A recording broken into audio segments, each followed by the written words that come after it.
ಅತ್ಯಂತ ತೀವ್ರ ಕುತೂಹಲ ಕೆರಳಿಸಿದ್ದ ಬೀಳ್ಗಿ ತಾಲೂಕಿನ ಸಿದ್ದಾಪುರ ಗ್ರಾಮ ಪಂಚಾಯಿತಿಯ ನೂತನ ಅಧ್ಯಕ್ಷರಾಗಿ ಸಾವಿತ್ರಿ ಮಂಜುನಾಥ್ ವಡವಾನಿ ಅವಿರೋಧವಾಗಿ ಆಯ್ಕೆಯಾದರು. ಸಾಮಾನ್ಯ ಮಹಿಳೆಗೆ ದೊರೆತ ಅಧ್ಯಕ್ಷ ಸ್ಥಾನದ ಮೀಸಲಾತಿಯಲ್ಲಿ ಹಿಂದಿನ ಅಧ್ಯಕ್ಷ ಲಕ್ಷ್ಮೀಬಾಯಿ ಕೂಗಟ್ಟಿ ಸ್ವ ಇಚ್ಛೆಯಿಂದ ನೀಡಿದ ರಾಜೀನಾಮೆಯಿಂದ ತೆರವಾದ ಸ್ಥಾನಕ್ಕೆ ಇಂದು ಚುನಾವಣೆ ನಡೆಯಿತು. ಅಧ್ಯಕ್ಷ ಸ್ಥಾನಕ್ಕೆ ಸಾವಿತ್ರಿ ವಡವಾನಿ ಒಬ್ಬರೇ ನಾಮಪತ್ರ ಸಲ್ಲಿಸಿದ್ದರಿಂದ ಅಧ್ಯಕ್ಷರಾಗಿ ಸಾವಿತ್ರಿ ವಡವಾನಿ ಅವಿರೋಧವಾಗಿ ಆಯ್ಕೆಯಾದರೆಂದು ಚುನಾವಣಾ ಅಧಿಕಾರಿ ತಾಲೂಕಾ ಪಂಚಾಯತ್ ಇಒ ಅಭಯ್ ಕುಮಾರ್ ಮೋರಬ್ ಘೋಷಣೆ ಮಾಡಿದರು. ಒಟ್ಟು 14 ಸದಸ್ಯ ಬಲ ಹೊಂದಿದ್ದ ಸಿದ್ದಾಪುರ ಗ್ರಾಮ ಪಂಚಾಯಿತಿಯಲ್ಲಿ ಇಂದು 9 ಜನ ಸದಸ್ಯರು ಹಾಜರಿದ್ದರು.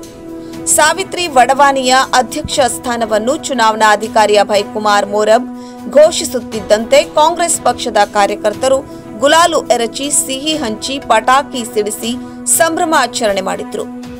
ಈ ಸಂದರ್ಭದಲ್ಲಿ ಕಾಂಗ್ರೆಸ್ ಪಕ್ಷದ ಹಿರಿಯ ಮುಖಂಡರಾದ ಶ್ರೀಶೈಲ್ ಆಂಟೀನ್, ಮುತ್ತಪ್ಪ ದಳವಾಯಿ, ಭೀಮಪ್ಪ ಕರ್ಮಂತನವರ್, ಹನುಮಂತ ದಳವಾಯಿ, ಮುರುಗಯ್ಯ ಹಿರೇಮಠ್, ಭೀಮಪ್ಪ ವಡವಾನಿ, ಹುಚ್ಚಪ್ಪ ತೆಕ್ಕಿ, ಸೋಮಪ್ಪ ಬಿಸನಾಳ್, ಲಕ್ಷ್ಮೀಬಾಯಿ ಕೂಗಟ್ಟಿ, ಟೋಪು ಲಮಾನಿ, ಯಮನವ್ವ ತೆಕ್ಕೆನ್ನವರ್, ನೀಲವ್ವ ದಳವಾಯಿ, ಗೈಬು ಸಾಬ್ ಅರ್ಮನಿ, ಹುಚ್ಚಪ್ಪ ಬಾವಿಮನಿ, ಹುಸೇನಿ ಮಾದರ್ ಸೇರಿದಂತೆ ಹಲವು ಗಣ್ಯರು ಉಪಸ್ಥಿತರಿದ್ದರು.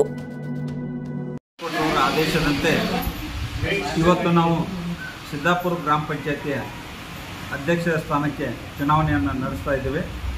ಅಧ್ಯಕ್ಷ ಸ್ಥಾನವು ಸಾಮಾನ್ಯ ಮಹಿಳೆ ಕ್ಷೇತ್ರಕ್ಕೆ ಮೀಸಲಾಗಿರುತ್ತದೆ. ಸಾಮಾನ್ಯ ಮಹಿಳೆ ಕ್ಷೇತ್ರಕ್ಕೆ ಮೀಸಲಾಗಿರುವ ಈ ಕ್ಷೇತ್ರಕ್ಕೆ ಒಬ್ಬ ಅಭ್ಯರ್ಥಿ ಮಾತ್ರ ನಾಮಪತ್ರವನ್ನು ಸಲ್ಲಿಸಿದ್ರು. ಅವರ ನಾಮಪತ್ರವನ್ನು ನಾವೆಲ್ಲ ಈಗ ಪರಿಶೀಲನೆ ಮಾಡಿದ್ವಿ. ಪರಿಶೀಲನೆ ಮಾಡಿದ್ದು ಸಾವಿತ್ರಿ ಮಂಜುನಾಥ್ ವಡವಾನಿ ಇವರ ನಾಮಪತ್ರ ಕ್ರಮಬದ್ಧವಾಗಿರುವುದರಿಂದ ಅವರ ನಾಮಪತ್ರವನ್ನು ನಾವು ಅಂಗೀಕಾರ ಮಾಡಿದ್ದೇವೆ.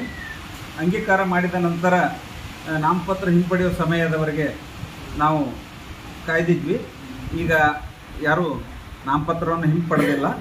ಹಾಗಾಗಿ ಸಾವಿತ್ರಿ ಮಂಜುನಾಥ್ ವಡವಾನಿ ಸಾಕಿನ್ ಸಿದ್ದಾಪುರ ಇವರು ಮಾತ್ರ ಅಭ್ಯರ್ಥಿಯಾಗಿ ಕಣದಲ್ಲಿ ಇರುವುದರಿಂದ, ಒಬ್ಬರೇ ಅಭ್ಯರ್ಥಿ ಇರುವುದರಿಂದ ಅವರನ್ನು ಅವಿರುದ್ಧವಾಗಿ ಇವತ್ತು ಸಿದ್ದಾಪುರ ಗ್ರಾಮ ಪಂಚಾಯತಿಯ ಅಧ್ಯಕ್ಷರನ್ನಾಗಿ ಘೋಷಣೆಯನ್ನು ಮಾಡುತ್ತೇನೆ.